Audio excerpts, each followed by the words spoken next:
ኢትዮጵያ በግንቦት ወር ለምታከናውነው አጠቃላይ ሀገር አቀፍ ምርጫ በቦርዱም ሆነ በፖለቲካ ፓርቲዎች ልዩ ልዩ ዝግጅቶች መካሄድ ከጀመሩ ሰነባብተዋል። የፓርቲዎችና የግል ተወዳዳሪ እጩዎች ምዝገባ በመካሄድ ላይ ሲሆን በቦርዱ በወጣው ቀነ ገደብ መሰረት የእጩ የምዝገባ ጊዜ ከ2 ቀናት በኋላ ይጠናቀቃል።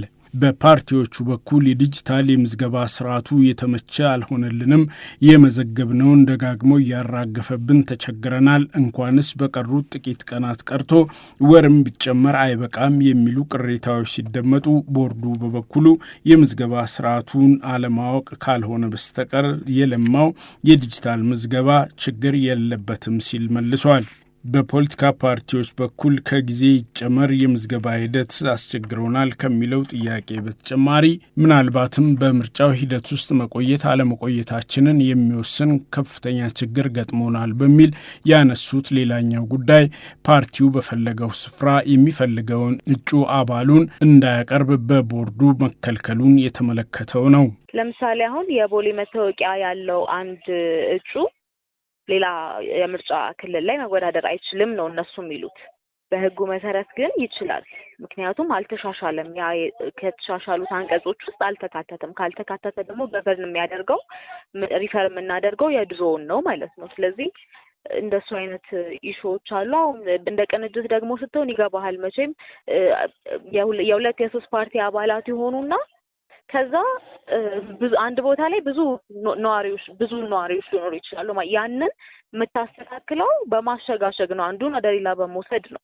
ስለዚህ ከዚህ በፊት የሌለ ህግ ለምሳሌ በ2013 ላይ የኛ አባላት የአዲስ አበባ መታወቂያ ከያዙ ወይም ደግሞ የሆነ የሐዋሳ ከተማ መታወቂያ ከያዙ በሐዋሳ ከተማ በሚገኝ የትኛው ምርጫ ክልል ላይ መወዳደር መብት ነበራቸው። እሱ እኛም አድርገነው ነበረ በ2013 ምርጫ ላይ። አሁን ግን እሱን አይቻልም እያሉ ነው። በጣም አስቸጋሪ ነው የሚሆነው። አሁን ለምሳሌ አብርሃም ልደታ ነው እኔ የምወዳደረው።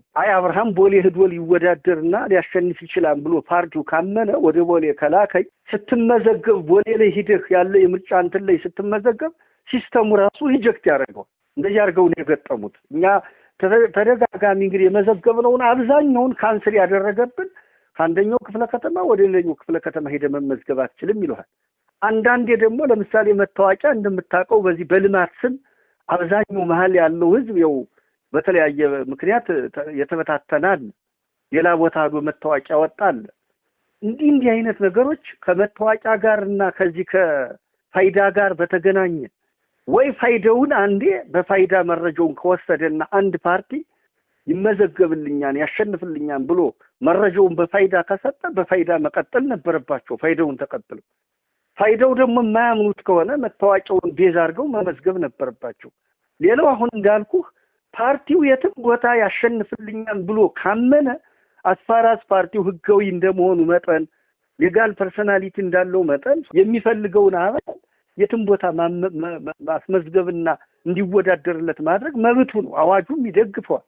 ክልከላ የለበትም። የህግ ክልከላ። የነጻነትና እኩልነት ፓርቲ ሊቀመንበር ዶክተር አብዱልቃድር በበኩላቸው ጉዳዩ በቦርዱ ህግ ላይ አለ፣ ይሁንና ለስራ የፈቀደ ህግ እንዴት በመኖር ሊከለክል ይችላል ሲሉ ይጠይቃሉ። አንቀጽ 30 ምንድነው የሚለው? ለእንትን ይፈቅዳል። ለስራ አንድ ፓርቲ 2 ዓመት ለምሳሌ አዲስ አበባ ከተማ ላይ ከሰራ የሚፈልገው የምርጫ ክልል ውስጥ በአዲስ አበባ ከተማ መወዳደር ይችላል ይላል። ይሄ ፕሪቪሌጅ ግን ለነዋሪ አይፈቅድም። እንትኑ አንድ ከተማ ላይ የኖረ ሰው የሰራ ሰው እድሉን አግኝቶ በመኖር መከልከሉ ብዙዎችንም ግራ አጋብቷል። ሎጂኩም በጣም ግልጽ አይደለም ለኛም። በዛ ምክንያት ፓርቲዎች የፈለጉት ቦታ ወይም የተሻለ ድምጽ እናገኛለን ብለው ባሉት ኤሪያ ሲያስመዘግቡ ያንን ምርጫ ቦርድ ሪጀክት እያደረገው ነው። ሰሞኑን በነበረ አንድ መድረክም ውይይትም ላይ ተነስቷል። ይሄ መቀየር ያለበት ነው። አዲስ አበባ ውስጥ ይስራም ይኑርም ለመስራት ከተፈቀደ ለመኖር ለምን አልተፈቀደም የሚለው ብዙ ግልጽ አይደለም።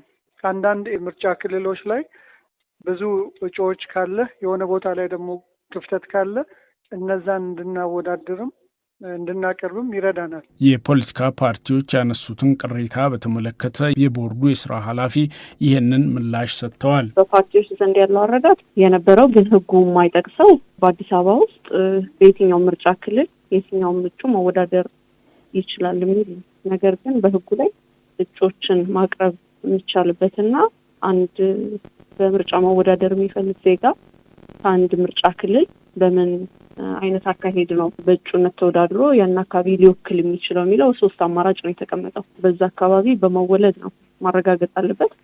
ያንን ማድረግ ካልቻለ በስራ እዛ አካባቢ መቆየት ይጠበቅበታል። ይሄም ከምርጫ ቀን ወደ ኋላ ሲቆጠር 2 ዓመት በትንሹ አካባቢው ላይ መስራቱን ማረጋገጥ አለበት። ወይም ደግሞ አካባቢው 1 ዓመትና ከዛ በላይ መኖሩ መረጋገጥ አለበት ማለት ነው። 1 ዓመት የሚቆጠረው ከምርጫው ቀን ወደ ኋላ ነው። ስለዚህ በእነዚህ 3 አማራጮች ነው የሚሆነው። ከዛ በተጨማሪ ግን በአንድ ከተማ ውስጥ ብዙ ምርጫ ክልሎች የያዘ በሚሆንበት ጊዜ ልክ እንደ አዲስ አበባ ሲሆን 2 ዓመትና ከዛ በላይ መስራቱን ካረጋገጠ በዛ ምርጫ ክልል ከምርጫው ቀን በፊት በየትኛው ምርጫ ክልል መወዳደር ይችላል። የነዋሪነት መታወቂያው በዛ ከተማ ውስጥ በሌላ አካባቢ ቢሆንም ማለት ነው። ስለዚህ የሚጠይቀው ከተማ ውስጥ 2 ዓመትና ከዛ በላይ ከምርጫው ቀን በፊት ወደ ኋላ ሲቆጠር መስራቱን ማረጋገጥ ይሆናል ማለት ነው እንጂ እነሱ አሁን የሚያስቡት የነበረው እንዴት ነው ቢኖርም ቢሰራም ቢወለድም በየትኛው በፈለገው ምርጫ ክልል መወዳደር ይችላል የሌላ ክፍለ ከተማ መታወቂያ ይዞ የሚል አረዳድ ነው የነበራቸው። ህጉ ግን እንደዛ አይደለም።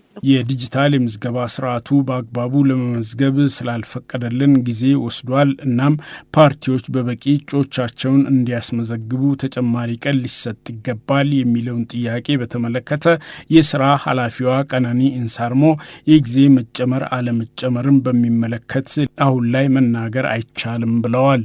የዘንድሮ ምርጫ ካለፉት ምርጫዎች የተሻለ እንዲሆን መንግስት እየሰራ መሆኑን ደጋግሞ የተናገረ ሲሆን ጠቅላይ ሚኒስትር አብይ አህመድ ከቀናት በፊትም ለህዝብ እንደራሴዎች ይህንኑ ጉዳይ በተመለከተ መናገራቸው ይታወሳል።